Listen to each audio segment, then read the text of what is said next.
Our speaker this afternoon is Mr. John W. Cole. John graduated from Auburn University in 1962 and shortly thereafter moved to Huntsville, Alabama to begin a career at Marshall Space Flight Center. While John was still living in a humble boarding house and did not yet even have his own apartment, he began work on a piece of space hardware called the Stable Table 124. And as you may know, the ST-124 was part of the inertial guidance system that was flown on the Saturn I and the Saturn 1B rocket, and also on the Saturn V that took American astronauts to the moon. In parallel with his fascinating career, John developed an early interest in caving as a Huntsville resident and shortly got hooked up with the Huntsville Grotto. As a technologist, he was particularly enthusiastic about figuring out ways to facilitate the exploration of caves, and in particular, deep vertical caves. So if you are a vertical caver or have a friend, family member, or loved one who is, perhaps you would enjoy meeting John today because our speaker is the man that actually invented the Rappel rack. Perhaps the most recognized, ubiquitous piece of cave-specific hardware that's come out in the last half of century. Along the way, of course, John had many fascinating caving adventures. Let me mention simply two. John was a member of the very first team that did a descent of Valhalla Pit in nearby Jackson County, Alabama, 227 feet of free fall, and one of the greatest pits in TAG. In April of 1967, John was a member of the very first team that did descents of, and of course successful ascents out of, Golondrinas, the first 1,000-foot pit that was done right from the get-go with Rappel and Prusik techniques. Thank you for coming today, and please enjoy your afternoon with John W. Cole, cave explorer extraordinaire, inventor of the Rappel rack, rocket engineer, great American, and your 2014 NSS Luminary. I'm not much of a photographer, so a lot of the pictures that I'm showing here are pictures that have been taken that I've borrowed from other cavers, and it's even worse than that. The pictures that I did take, the ones in the caves, seldom worked out very well, and I wasn't able to find most of them anyway. So so this talk is not so much about the caves themselves, but the journeys that we've made. Most of them with the Huntsville Grotto, and all of them with NSS members. I think I'm going to stand over here to work this. In 1962, I graduated from Auburn, as Dave just mentioned, and I got a job offer from NASA, and I accepted it immediately. The Huntsville Chamber of Commerce gave all new residents in Huntsville a package of things of interest around the Huntsville area, and the map included Big Spring and also a feature called Natural Well. Okay, this is the courthouse, so it's just on the east side of the courthouse is a Big Spring. This is a modern version of the Big Spring. It looks a lot different from this. It's a spectacular thing. If you haven't seen it, you ought to go look at it. In 1962, this is an older version. This was actually 81, but I couldn't find one in 62, a picture. But this shows what the Big Spring looked like. You can see lots of trees that are no longer there. Right down the creek here that flows out of the Big Spring was a pump house located on Spraggin Street. There was a pump house attendant when I visited there. He was quite helpful in showing me the gauges and so forth, how this thing worked. And he mentioned that they were pumping water out of the big spring, something like 1 million gallons a day for the city water supply. And he also mentioned that there was a cave associated with Big Spring that went under the courthouse. Well, how interesting. It appears that maybe there are actually some caves around the Huntsville area. I have to look into that. So, here's this map was made in 1981 in 1961, before I ever got here. Here's the entrances over on Green Street. I asked the pump house attendant, I didn't have this map at the time, but I asked the pump house attendant how I could get into this cave. He said, well, the only entrance was in a manhole cover over on Green Street, and that entrance was prohibited. Here's the spring actually over here. So, well, the other feature was natural well, and got to go to the next page here. I actually found it by from the little map that the crude map that the Chamber of Commerce gave us. I actually found it, and just absolutely astounded. This was an amazing feature. I couldn't understand how something like this could have happened. At the time, there was a log that was had been cut down. There was a tree that was spanning this entrance, and there were on the high side where on one of the washouts there were several logs put across there to protect it, and it was obvious that somebody had probably already been in this thing, and well, I'm thinking, hey, I'm an engineer, maybe I can figure this out.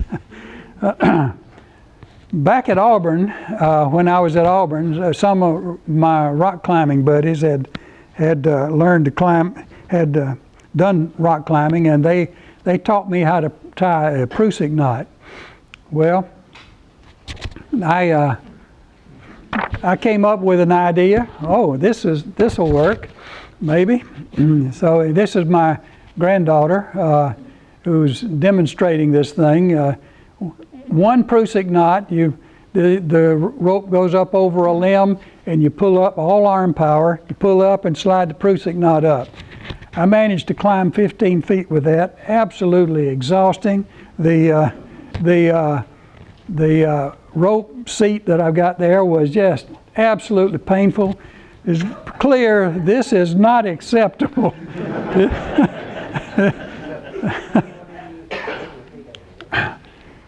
Back at NASA, I mentioned this to a friend of mine, Chuck Kincaid, and he knew John Patten, who was a member of the Huntsville Grotto. Here's a picture of John Patten and his daughter at the time, Suzanne, and this is Dan Hale, who was a planetary physicist in the science division, and other members of the Grotto, which I caved with later on, including Bill Varnado, who was the cave rescue coordinator and the Alabama Cave Survey coordinator and stream tracer, and he just did everything. But John Patten introduced us to these people, and he was from West Virginia and had done caving in the West Virginia area, Schoolhouse and several others, and he offered to teach us how to make Prusik gear and how to do climbing properly. The technique that he taught us was for the rappel was the three knot Prusiks, the 3-knot Prusiks and the 3 carabiner rappel, which I'll show you a picture of.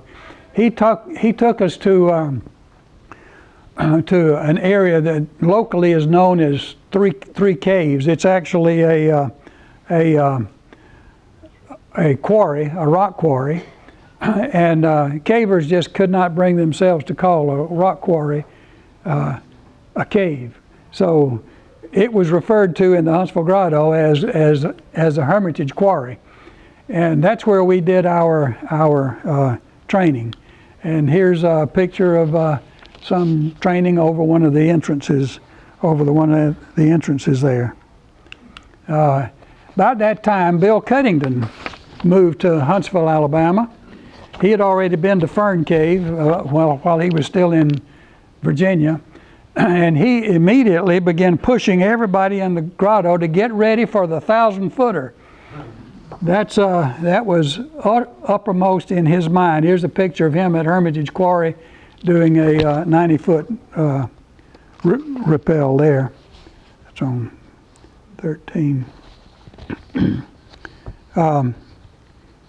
At that time, the world's deepest cave was the Lépineux entrance to the Pierre Saint Martin in the Pyrenees. That was 1,095 feet.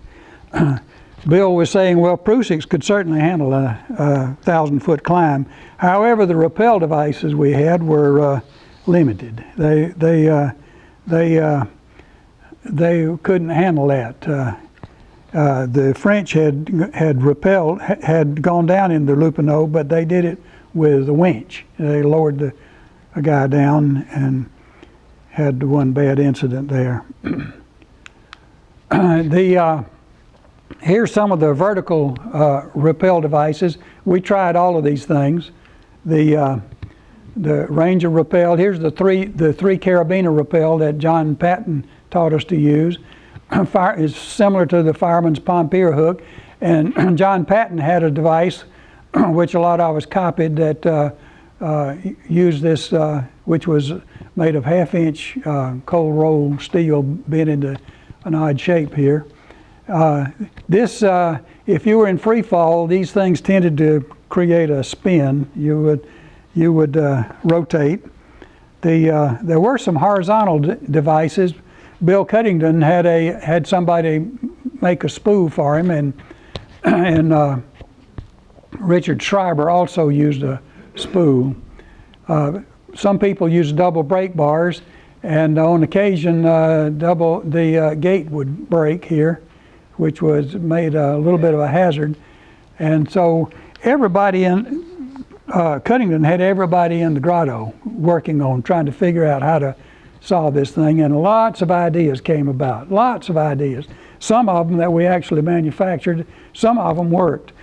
And this happens to be one of the concepts that I came up with, and I drew a sketch of it and went to Cuddington's basement and used a barbecue grill and a vise, and we managed to make one. After Cuddington started using the rack, everybody wanted one. We got some bent pipe, some pipe that we bent with an acetylene torch and welded it to the top of an oil drum. And everybody wanted one of these things. So we had to figure out some way to make them fairly quickly. So we built this jig here, then got the bar stock, threaded it, and then wound it around this jig, which you can't really tell. Here's one over here that's actually one that's been finished. And I had a procedure here that if a grotto member would help me make 6, I'd give them 1. And we had people from the Dogwood City Grotto came over and helped me make some, and even from the Nittany Grotto and from Indiana came down to help me make these things, and we would sell them just to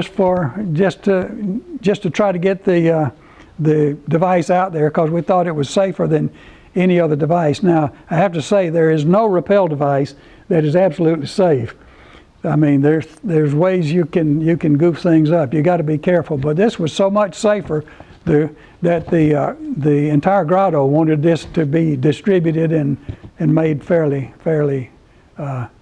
So that's the story of the rack. Now to talk about a few of my caves in the southeast. Certainly Firn Cave has to be one of them.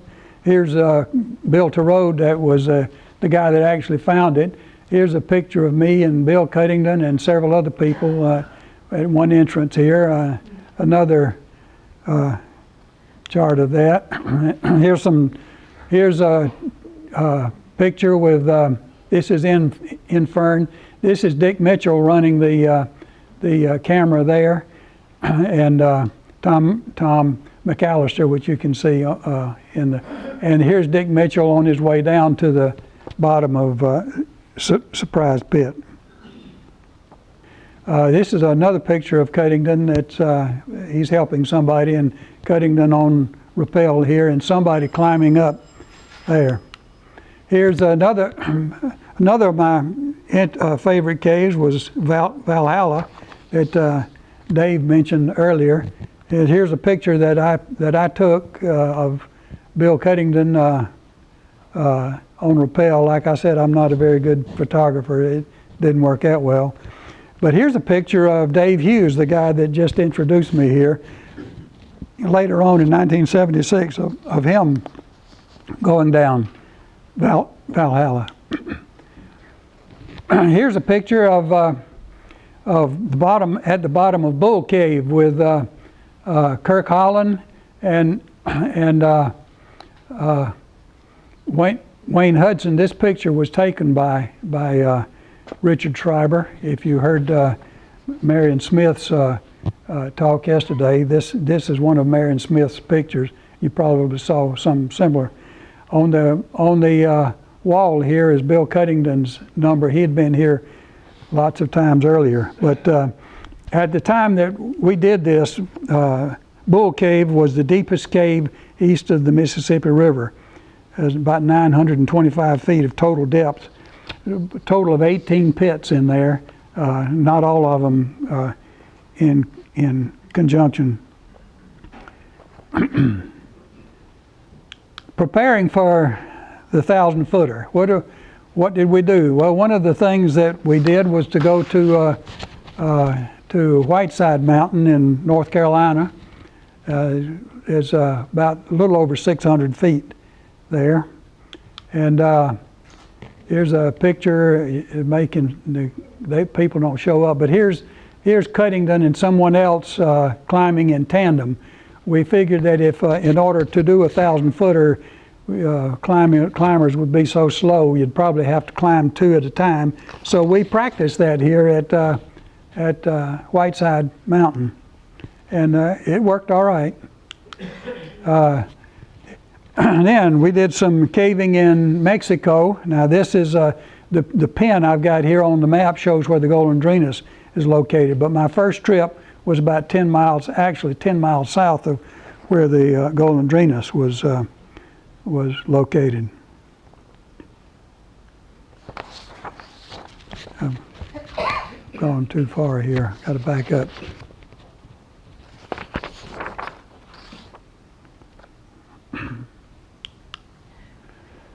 This is my first trip to Mexico. Memorable. Maybe everybody has such memories. This is the town of Xilitla, just a picturesque little town. We picked up a guy here, Sandino Trejo, who became pretty good friends of mine. He spoke a little bit of English.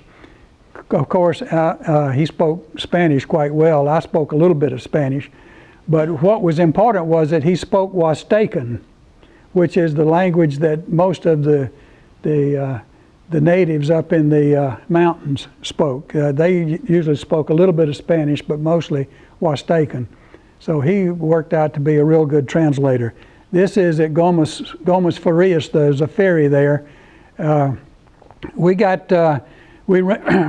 We made arrangements to get some burros to take our gear up to the Texas Southmost College research station, where we were going to use as our base.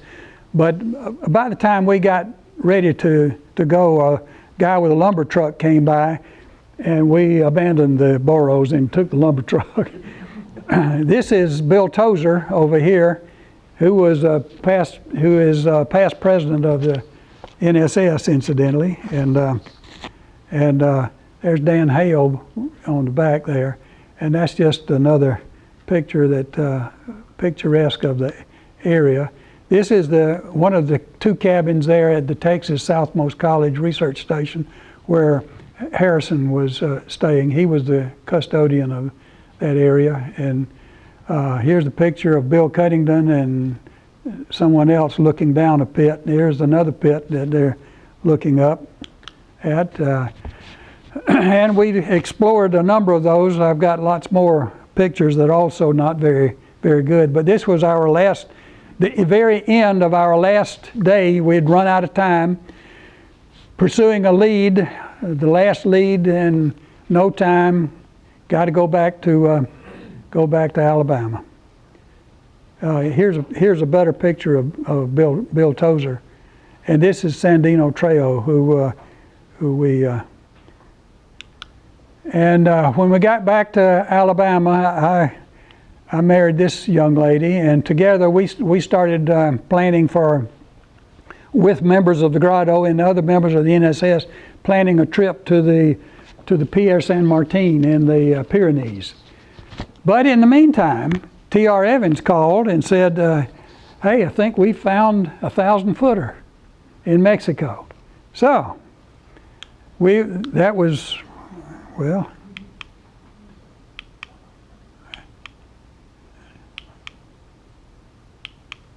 okay, I'll get oriented here in a minute. That's Sandy with our gear getting ready to go to the Golondrinas. Here we are getting mules to carry the rope and other backpacks and so forth, walking down the street. And here's the part of the trail there. There's a road there, there's a highway there now that one can drive, but this was the only trail that was there, was just a horse trail. Halfway we stopped at a station. They actually had Cokes, or hot Cokes, but they had Coca-Cola. Somebody had carried a Coca-Colas up there on their backs, I presume, but some people got them, some people didn't. And here is the Golondrinas, the pit of the swallows, and you can see hundreds of thousands of swallows, and also green parrots that just swirled around on the inside of this thing. Here's checking out the walkie-talkies here. I had the other walkie-talkie, and we took this picture, getting gear checked out at the top. Here's the picture of Bill Dean. Most of these pictures here are taken at the Golondrinas, are taken by Bill Dean. He's a Tennessee caver that was a good friend of ours. It looks like they're looking at the birds and talking with Dan Hale here. Here's a picture of T.R. Evans starting to go down. Bill Cuddington sitting on the edge. I'm over here on the offering advice or whatever. Nancy Walters here. You can read the captions. Here's T.R. at the lip. Negotiating the lip is kind of tricky because of the weight of 1,000 feet of rope, or 1,100 feet of rope hanging into this pit was kind of tricky. That's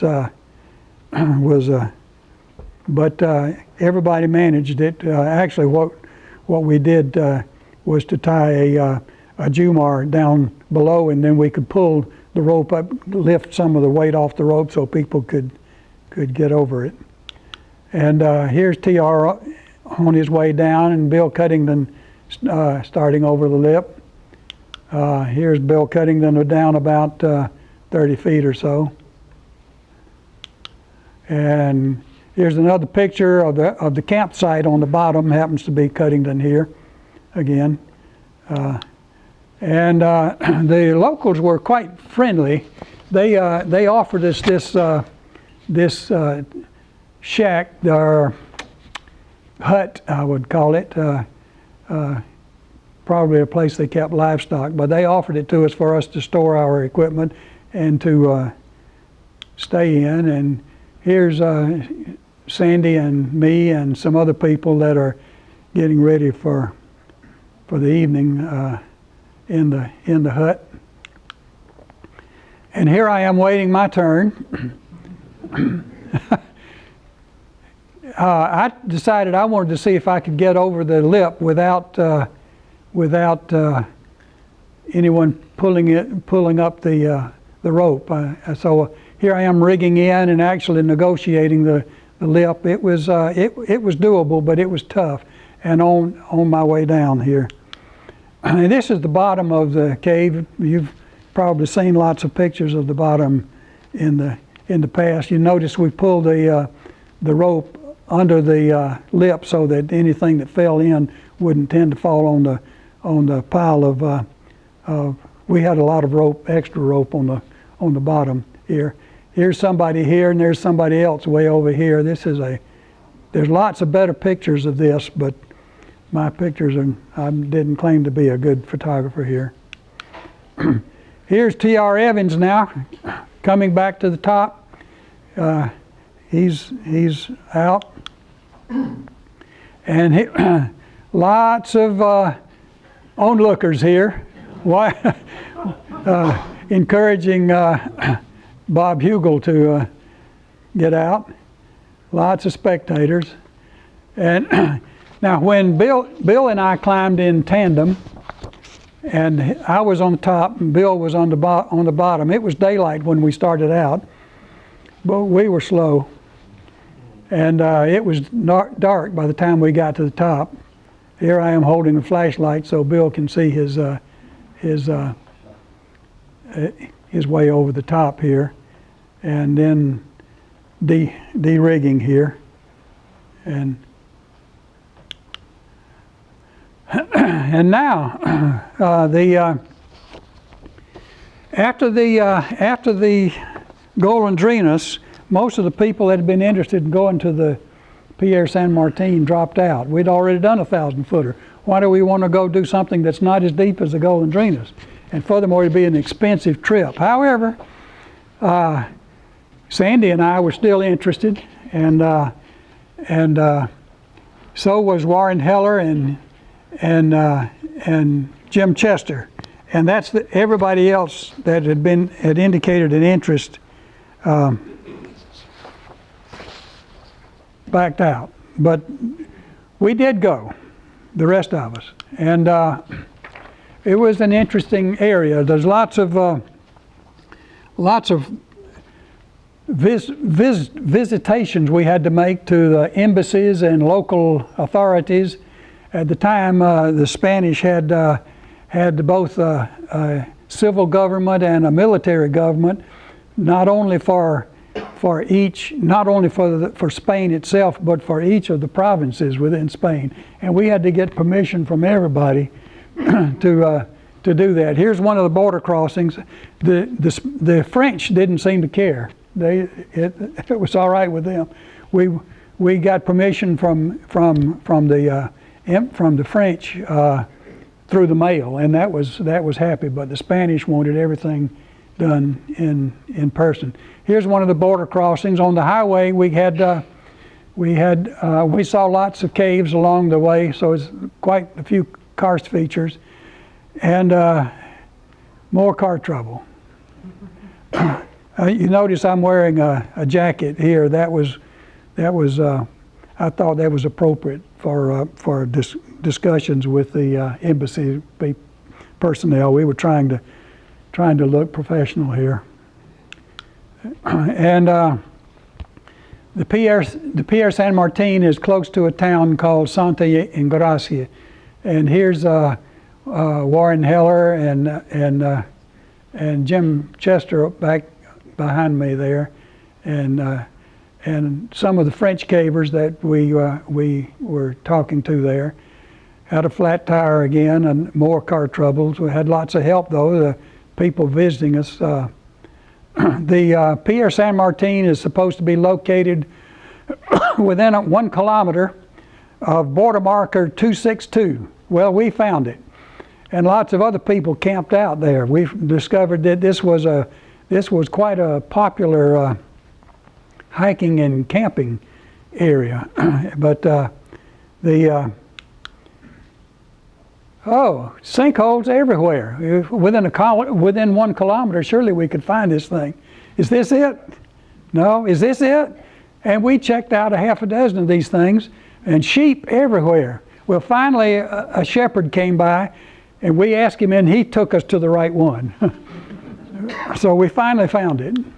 And here is the Lépineux entrance, and here is a cross that marks the site where Marcel Lubens was died. On his descent, he got to the bottom, but when they were bringing him back out, the clamp on the bottom of the winch broke, and he fell about 50 feet and did not survive. And they had quite a rescue there. Here's the Golondrinas rope. It's now at the Pyrenees. One of the Golondrinas ropes. And this is a winch pillar that the French used for their ascent.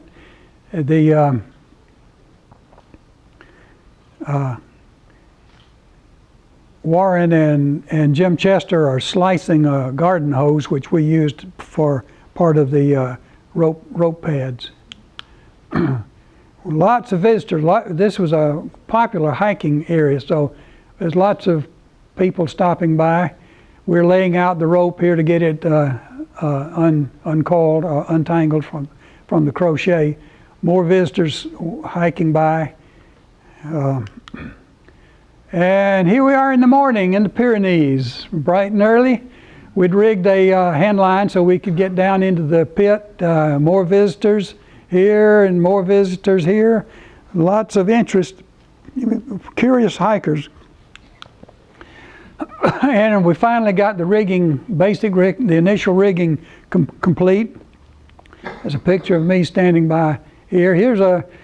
Notice this ledge right here. Notice all these little ledges here. Every one of those things that were just piled up with loose rock. And this one was a real bear. It just had huge boulders.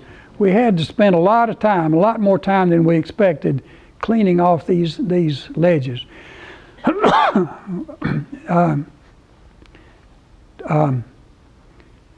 Warren Heller eventually, he got the deepest. He got about 600 feet, somewhere down in this area, before we ran out of time.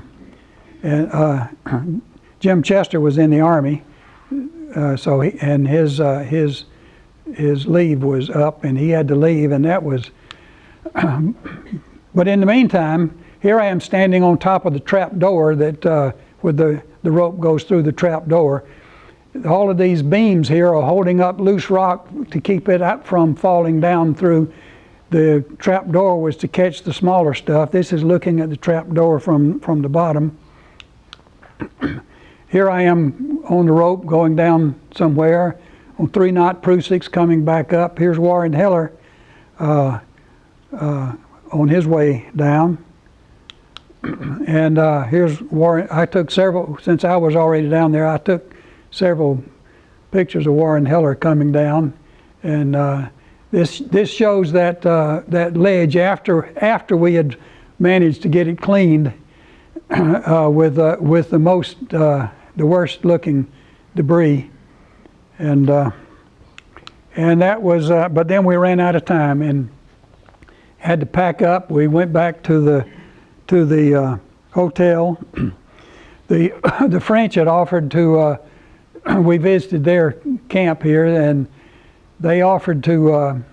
They invited us over to dinner the next night over at their camp.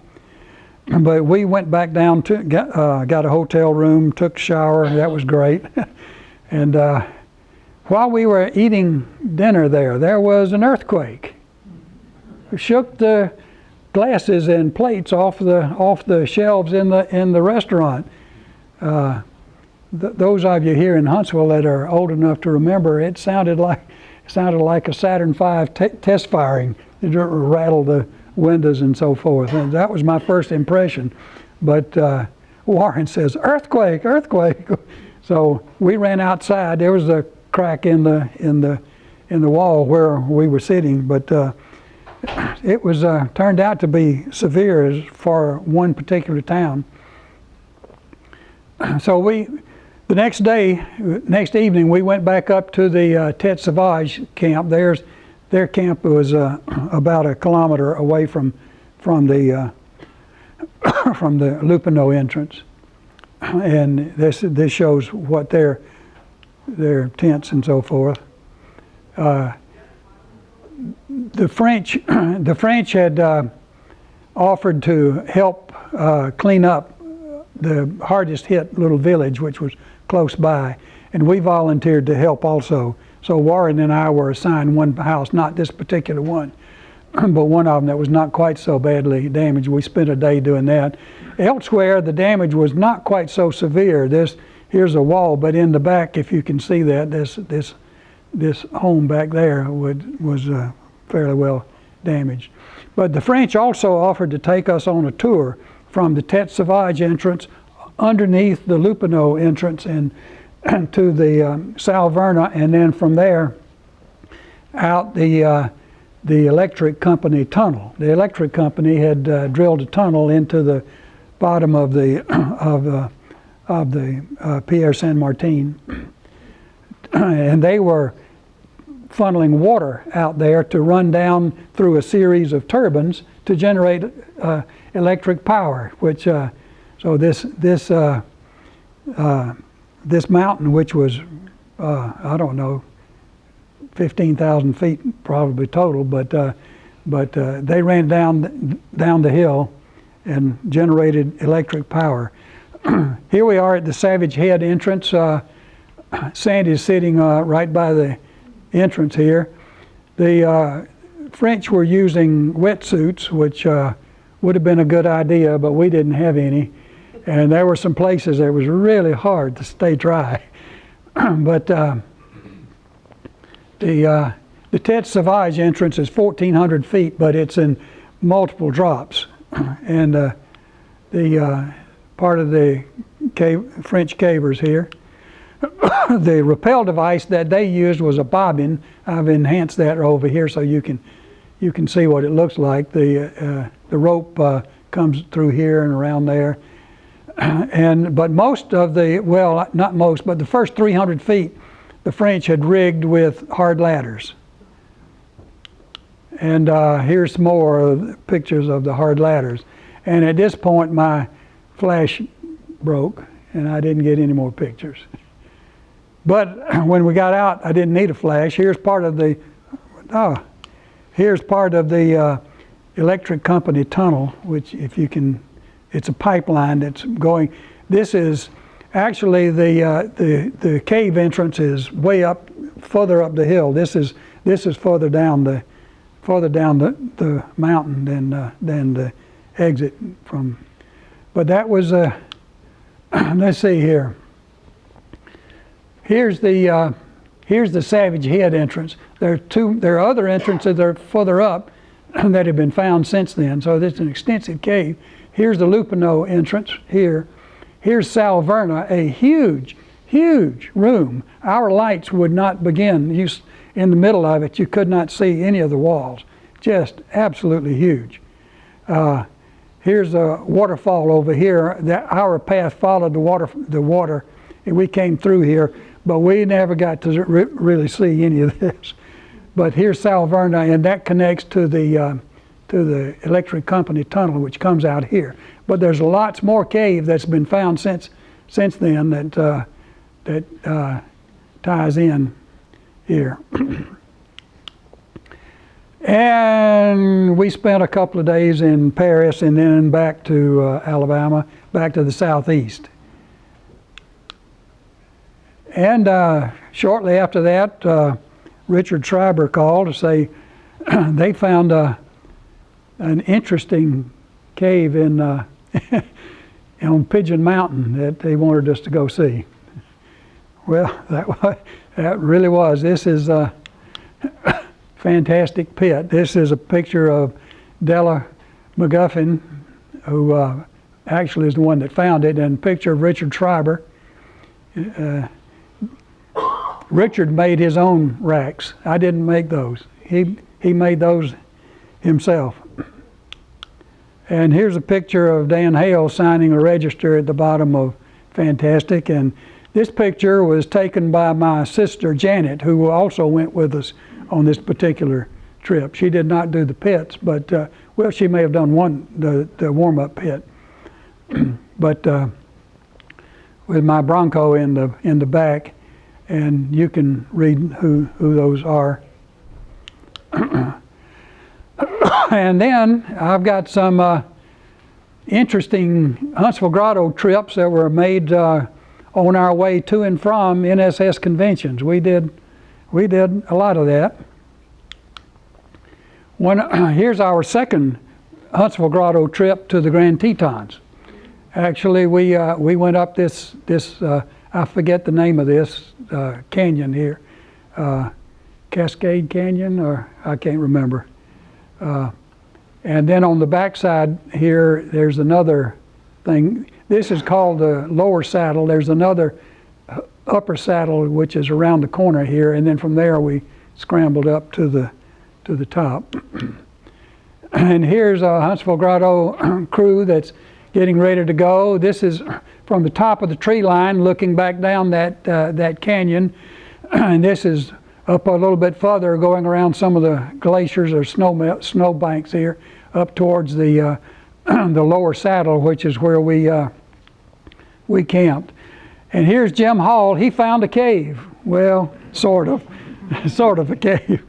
Somebody had piled up rocks there. And here we are on the top. I think that's Jim Johnson. And here's Jim Hall again, and Reynolds Duncan. I think that may be me in the background there. Reynolds Duncan up on top.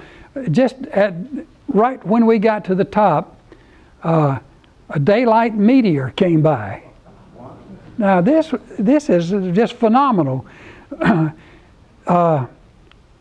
Jim Hall was the only guy that had his camera out and ready to take a picture. And he took the picture, he gave me a copy of it. He had several, and neither one of us can find them.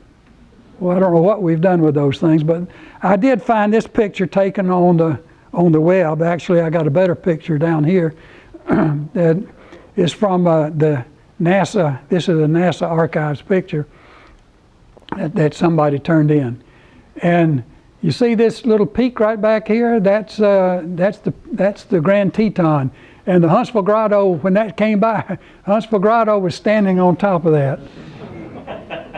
That has got to be weird. Absolutely weird. Fantastic. But I like that trip so much. I went to, 13 years later, I took my sons, John and Mike, to the Grand Tetons, and we did that again. No daylight meteor this time. But back on that same trip, the Huntsville Grotto trip, Huntsville Grotto also went to Fossil Mountain Ice Cave.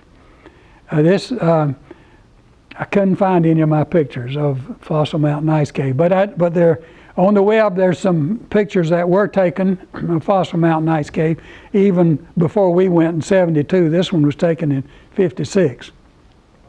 That was an interesting cave. We used some ice screws to screw into the ice at the top of a pit, rappel down about 50 feet by a frozen waterfall, which was probably 10 or 12 feet in diameter. And then from there it led to what was referred to as a snowball room. And this is the snowball room with snowflakes big as your hand sticking out from the wall. Just phenomenal. Here's another picture. Now, I understand from one of the members of one of the Wyoming grottos that made a connection to a wind cave, which was about a half a mile away from the entrance to Fossil Mountain Cave, Ice Cave. This is Wind Cave on the border between Idaho and Wyoming, not the one in, not the famous one in South Dakota. But nevertheless, when they when they dug out that connection, it changed the weather, the internal weather of the cave. And as I understand it now, the frozen waterfall is completely gone, and the snowball room is completely frozen over. There's no access to it anymore. I understand that there's plans underway to build a doorway to that would allow one to open and close the connection to Wind Cave, but I don't know if that's been done. I don't know the status. I'd be interested to know if somebody can fill me in on that. Also, at this time, Dick Mitchell had moved to Seattle and had taken up mountaineering, and he offered to take the Huntsville Grotto onto a trip inside the Firn caves, inside the summit of Mount Ranier. Firn is snow that has been packed, but not quite so much as to make it into ice. But it's been, and then since Ranier is still an active volcano, it has steam vents blowing out from the rocks there, and they blow holes through the snow, through the Firn. This is not a good enough picture for me to figure out who everybody is here, but there was Dick Mitchell and several of us. And we hiked up Paradise Glacier to the campsite at the top of Paradise. So this is looking down from Paradise. And here's the campsite at Paradise. It's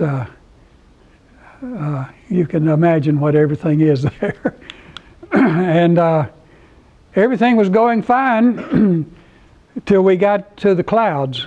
If you, let me back up here. Notice this cloud bank over the top here.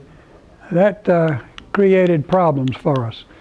We got up there and couldn't see what was going on. We came up to a crevasse, went both ways, and we couldn't find our way around the crevasse. We did have wands that we could mark our path so we could find our way back. But this ended that particular attempt to climb Mount Ranier. However, Dick Mitchell offered to try again a week later if we were interested. Well, most of the Huntsville Grotto had to go back, but there were several of us that actually did show up to try it again.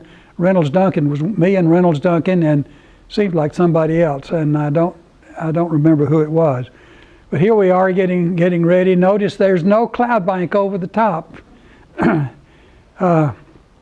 On the way up, we found a crevasse again. It may have been the one that stopped us previously. Lots of other climbers ahead of us and behind us. Lots of other people there, but we did make it into the summit. And we saw, this is one of the steam caves looking from the outside in. The rest of these are from the inside looking out. There's not a lot of formations or whatever there, but here's a picture of me enjoying that. But that was also very, very interesting.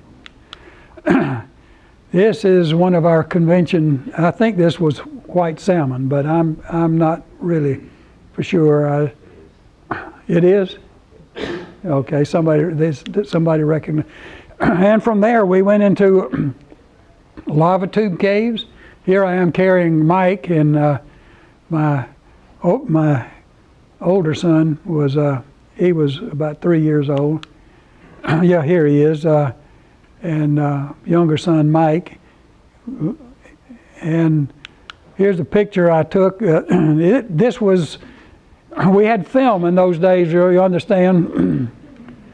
And this has a fantastic effect if you, with the flashlight shining down on this particular ice thing. But needless to say, a flash, like I said, I'm not a photographer. We didn't know much about that, so it didn't work out. You can't see the effect. Also, taking other trips that the Grotto made. Here's one into Craters of the Moon, and another one, I think that's also Craters of the Moon. And this is the end of my story. I have a picture of me at Bill Cuddington's wedding, and another picture of me taken last year at the old NSS headquarters. And that's the end of my story. Anybody want to?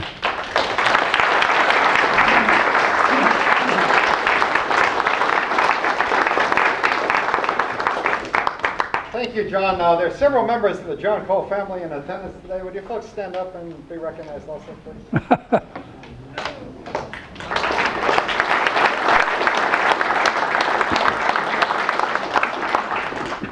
John will be hanging out at convention this week, and he'll be outside for a few moments, so if you would like to have your picture taken with a true American. Thank you for coming. Look forward to seeing you tomorrow with Dr. John Patten.